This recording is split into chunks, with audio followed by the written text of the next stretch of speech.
Mister Kumaraswamy, ನೀನು ಈ ಚುನಾವಣೆಯಲ್ಲಿ ಯಾವುದೇ ಕಾರಣಕ್ಕೂ ಗೆಲ್ಲಲ್ಲ ಎಂದು ಡಿಸಿಎಂ ಡಿಕೆ ಶಿವಕುಮಾರ್ ಮಾಜಿ ಸಿಎಂ ಕುಮಾರಸ್ವಾಮಿ ವಿರುದ್ಧ ಏಕವಚನದಲ್ಲಿ ವಾಗ್ದಾಳಿಯನ್ನು ನಡೆಸಿದ್ದಾರೆ.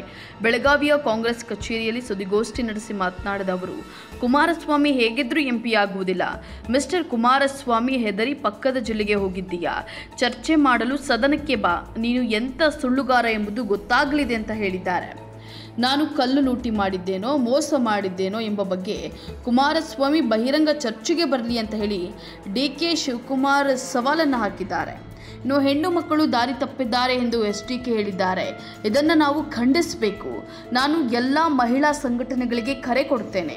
ನಿಮ್ಮ ಸ್ವಾಭಿಮಾನ ಉಳಿಸಿಕೊಳ್ಳಲು ಪ್ರತಿಭಟನೆ ಮಾಡಿ, ಪ್ರತಿಯೊಂದು ತಾಲೂಕಿನಲ್ಲಿ ಹೋರಾಟ ಮಾಡಬೇಕು.